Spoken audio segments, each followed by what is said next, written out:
Yes, we are back once again at my bookshelf. I've been unboxing books and trying to put them in some sort of order. The shelf is getting fixed up, but I still have books that I don't know what they are, boxed up. They were once stored in my garage in my old house. I've moved into a new house.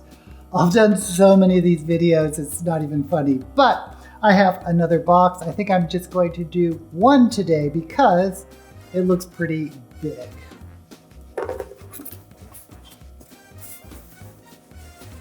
Oh, this is the box of books we're going to be delving into. Oh, it's so heavy. Okay, this box looks like it was a dud. It looks like it was mostly role-playing books. I have a lot of Dungeons & Dragons source books here. That's why it was so heavy, because these books are pretty weighty, especially if you have a lot of them in a box. I do see we have a Wheel of Time role-playing game. I don't know why I got this, but I assume it's because I like the Wheel of Time and I was curious about their magic system they would have developed for a role-playing game. But there are a couple of books. So let's pull these out. We have C.S. Friedman, Legacy of Kings, the conclusion of the Magister trilogy. Once again, C.S. Friedman is a great, I guess I would consider her dark fantasy science fiction. Her genres kind of meld together. Maybe that's why she's never really taken off, but really good author. Then we have Mercedes Lackey and Larry Dixon, Owlsight. I believe this is a Valdemar novel. Valdemar is the series where there are dozens and dozens of books. Yeah, it's a Valdemar novel. A lot of the series has the magic users or the chosen ones, or there's a whole lot of them. They're usually associated with the sort of spirit animal. Most of the Valdemar books are white horses. This one has an owl, so that's interesting. Then we have N.K. Jemisin, Broken Kingdom. And there's a lot of, there's a playbill. Oh, I saw Young Frankenstein in San Francisco. This is a playbill. Oh, what you find in books. Anyway, if you haven't read N.K. Jemisin, her Broken Earth trilogy is probably where it's at. But this is a fantasy. The Broken Kingdoms, there's gods. I really enjoyed this novel. There's a recommendation by Naomi Novik, another one of my favorite authors. But if you haven't read N.K. Jemisin, I don't know. I think I would start with this. If you're into fantasy, I would start with this one. But if you're more into science fiction, go ahead and go into Broken Kingdom. Broken Earth, right. Okay, just real quick, this is Shadowrun. This was a role-playing game I was really into in the 90s. I had to be the DM because no one else would. But I loved the concept. I did not like the mechanics very much in Shadowrun, at least in this version that I got, the second edition version. So, okay, we have a Samurai Cat graphic novel, I guess we call them now. But if you see, it's heavily illustrated, but it's more like a little short story it's kind of humorous about a cat who's a samurai. Yeah, I am finding some graphic novels in here. The Illuminatus. If you don't know, I have it here somewhere. A copy of the Illuminatus trilogy. Really, I've had the earlier copies that I read back in 70s, yeah, and they blew my mind. So I always have a soft spot for the Illuminatus trilogy. So at least I got one entry. It does say mature readers. It also says an Eye and Apple production, published by Ripoff Press. Oh, I love it. Love it.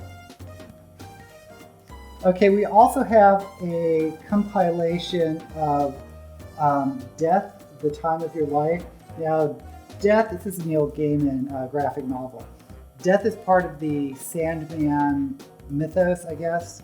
And I don't know if Sandman's in this or not, but I really do love the Sandman series, so I pick up anything I can that has to do with it.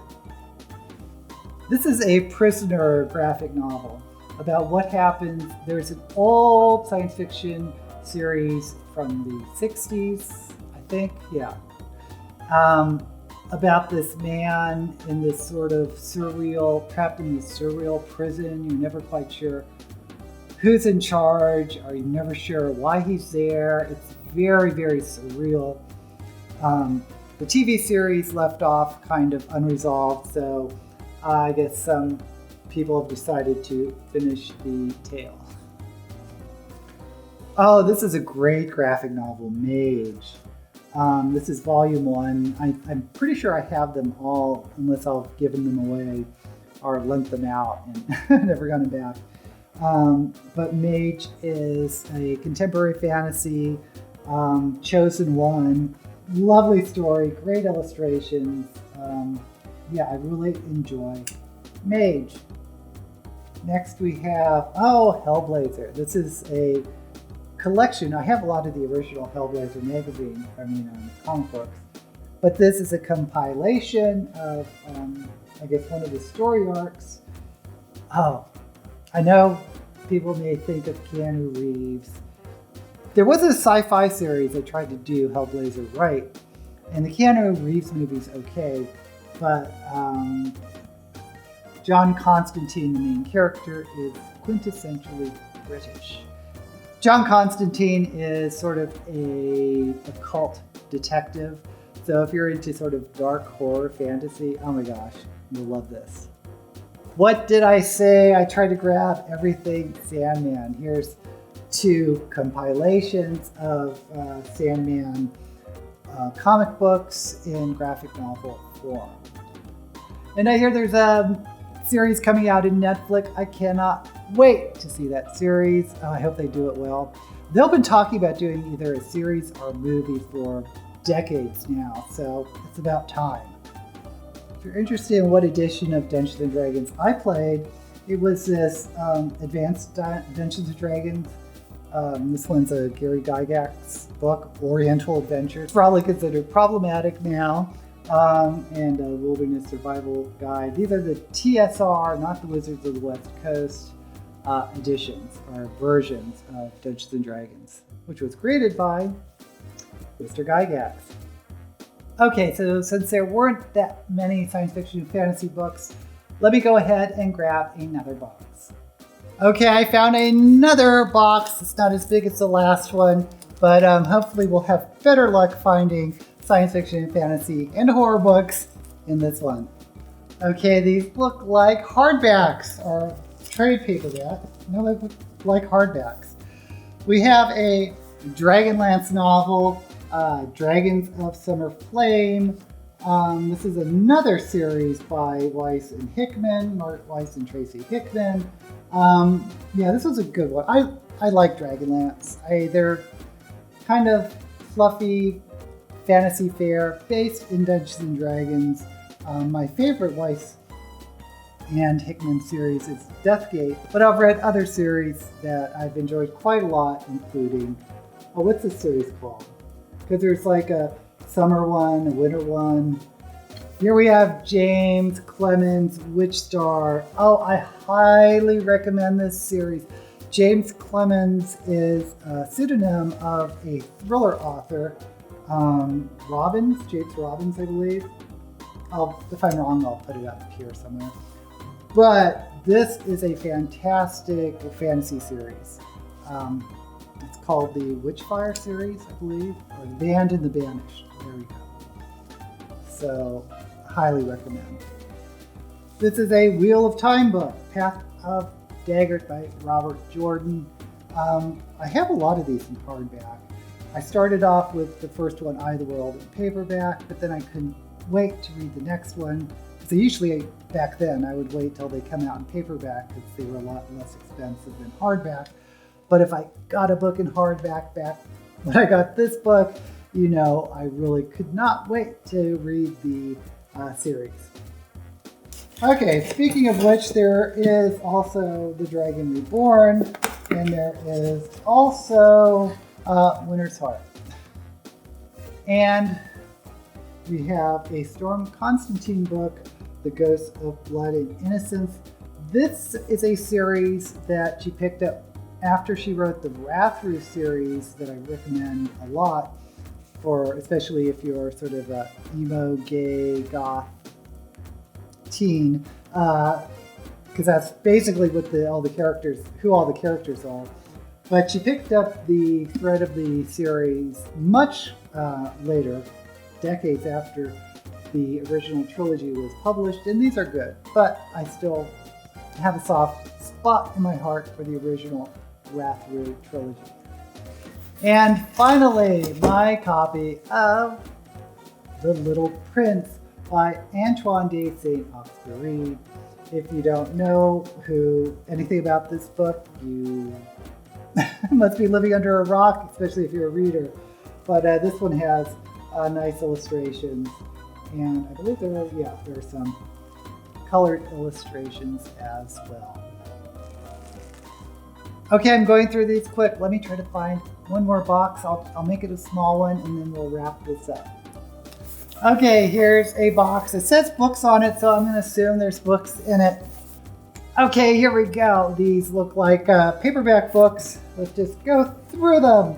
We have a Roald Dahl Charlie in the Great Glass Elevator, which is, of course, a sequel to Charlie and the Chocolate Factory. We have a Stephen King, The Drawing of Three, which is part of the Dark Tower series. Once again, I really enjoy the Dark Tower series. I know not everyone does. It's a sort of dark contemporary fantasy, I think more than horror. But yeah. Here we have Stephen Donaldson, Forbidden Knowledge, sequel to the real story. This is a gap in the vision. He's the writer of the Thomas Covenant Chronicles, and this is his epic space opera, which I prefer to the fantasy series I've read by him. This is Diary of a Vampire by Gary Bowen. I don't remember anything about this. Next we have Stephen Erickson, Gardens of the Moon.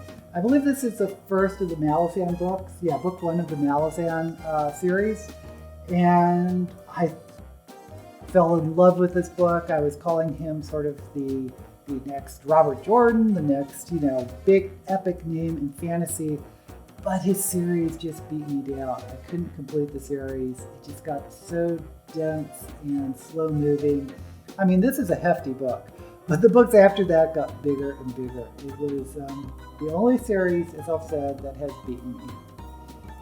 Oh, Sarah Douglas, Pilgrim, Book 2 of the Wayfarer Redemption. This is another big book. This is epic fantasy. I believe this is an Australian version because I remember reading the first book in the series and having to get the next one, but it was, I believe she is an Australian author, and it was only published, or the first edition was only in Australia, so I had to pay a buttload of money to have it shipped to me. Here we have Crusader, Book 3 of the Wayfarer Redemption. And again, this is not a US version, I don't believe. China Miéville has one of the most unique writing styles I've ever read. He writes in a fairly unusual fantasy genre, not cyberpunk, or not steampunk, diesel punk. But there's an emphasis, in my opinion, in the punk aspect of China Miéville's writing, and you have to read him to find out why I say that. But there's just this very gritty quality to his writing. So we have, another Terry Pratchett, Reaper Man. This is, of course, a Discworld novel, and they're peppered throughout all my books. Next we have, I was just talking about this to someone, Diana Wynne Jones, The Chronicles of Crestomancy. I think it was Lynette in my chat who was saying that she read Howl's Moving Castle. And I was saying my favorite Diana Wynne Jones books are these Crestomancy books. They're middle grade, but it's really big because I believe there's like several books included in this one book. But anyway, if you don't know who Diana Wynne Jones is, she's a very prolific middle grade author who was responsible for Howl's Moving Castle, among other things. Next we have Trudy Canavan, Last of the Wild, Book 2 of the Age of 5 series. It starts as the White Priestess. Yeah, I talked about this in my last unboxing video. I highly recommend Trudy Canavan, especially if you're mostly a young adult reader and want to go to adult fantasy. Her books are a great bridge because she uses a lot of some of the same tropes and memes of young adult. And I would suggest starting with the Black Magician trilogy first, but then move on to Age of 5. Then we have Melissa Scott, Burning Bright. This looks like I don't know what this looks like. I was going to say Phantom of the Opera horror, but it definitely has Phantom of the Opera vibes to it. I'm not quite sure why. I believe this is science fiction. I don't remember this at all. The cover is pretty intriguing. Next we have Ghost Legion by Margaret Weiss. Talked about this series before.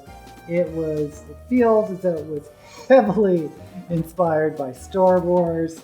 In my opinion, this is a science fiction space opera, and you see two guys fighting with lightsabers. They're not lightsabers, they're blood swords, I believe, where you prick your hand in the hilt and it reads your DNA, and if it's a match, then the lightsaber part comes out.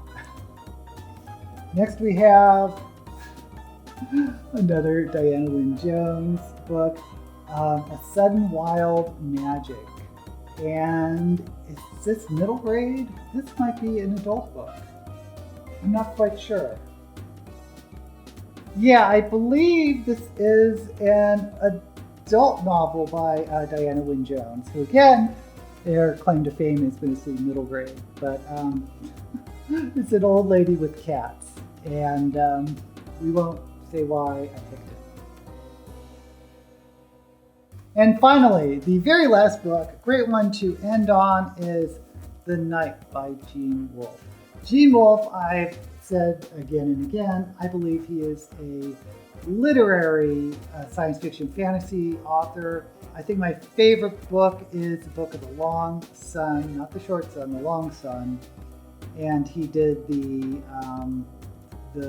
series about the torturer, Shadow of the Torturer. Anyway, this is a fantasy book, and his writing is really special because reading this book, you think it's kind of strange, it's kind of weird, it's kind of has this psychedelic, surreal note to it, and you're not quite sure of what you just read at the end, but it kind of sticks with you and you think about it more and more.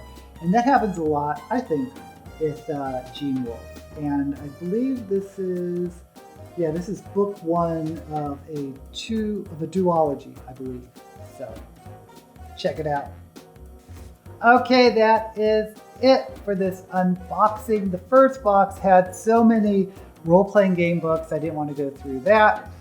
But I did pull out the graphic novels I found, and there's a couple other novels. The second box was just a couple of hardbacks, and we finished up with a box of paperbacks. So I think we got a pretty eclectic mix of the types of books I read. I hope you enjoyed it. I may be getting down to the last few boxes, but if you want me to continue doing these unboxings, please let me know in the comments. While you're there, don't forget to like this video and subscribe to my channel if you're not already, and ring that notification bell. Until we meet again, may all the books you read be blessed.